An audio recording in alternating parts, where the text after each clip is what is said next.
સૌથી પહેલાં તો જાણવું પડે કે આખરે મુનીરે કેમ આવી પોકળ ધમકીઓ આપી. એના માટે 3 મુખ્ય કારણો છે. સૌથી પહેલું કારણ એ છે કે ભારતે ન્યુક્લિયર બ્લેકમેલિંગને સંપૂર્ણપણે ખતમ કરી દીધું. અત્યાર સુધી પાકિસ્તાન માનતું હતું કે ભારતમાં આતંકવાદી હુમલા કરાવશે, પણ ભારત વળતો જવાબ નહીં આપે. પરમાણુ હથિયારો હોવાના કારણે ભારત પાકિસ્તાનની ધરતી પર હુમલો નહીં કરે. ભારતે સૌથી પહેલાં સર્જિકલ સ્ટ્રાઇક અને એ પછી એ સ્ટ્રાઇક કરીને પાકિસ્તાનના ન્યુક્લિયર બ્લેકમેલિંગ પર સીધા પ્રહાર કર્યા.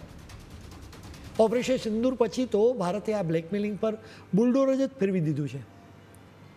એટલે કે સાવ ખતમ જ કરી દીધું છે.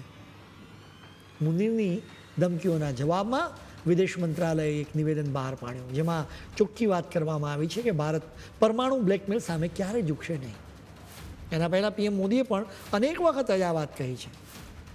ન્યુક્લિયર બ્લેકમેલિંગ કરવા માટે જ મુનીરે પરમાણુ હથિયારોની ધમકી આપી છે. જોકે તેઓ ભૂલી ગયા છે કે ભારત પર એની કોઈ જ અસર થવાની નથી. મુનીર પોતે ખૂબ જ ડરી ગયા છે. અડધી દુનિયાને ખલાસ કરવાની ધમકી ખરેખર તો દુનિયાના બીજા દેશો માટે પણ છે.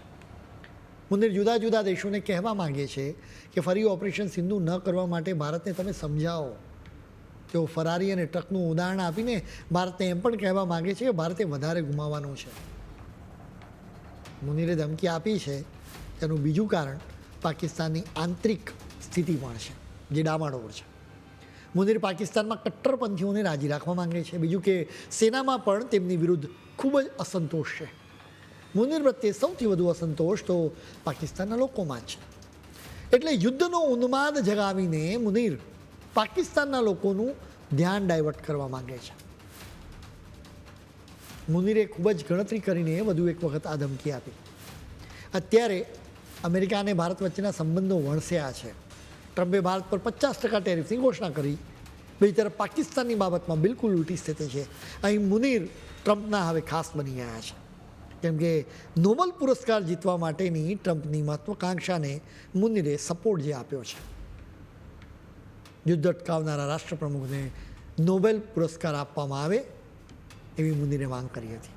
મુનીરે તો કહી દીધું કે અમેરિકાએ જ ભારત અને પાકિસ્તાન વચ્ચેનું યુદ્ધ અટકાવ્યું છે. કહેવાનો સાર માત્ર એટલો જ છે કે મુનીરે અત્યારના ભારત અને અમેરિકા વચ્ચેના ખરાબ સંબંધોનો ખોટો ફાયદો ઉઠાવ્યો છે. મુનીરની ધમકીઓ સામે અમેરિકા આંખ આડા કાન કરી રહ્યું છે, કેમ કે મુનીરને પ્યાદો બનાવીને ટ્રમ્પ ભારત પર પ્રેશર કરવા માંગે છે.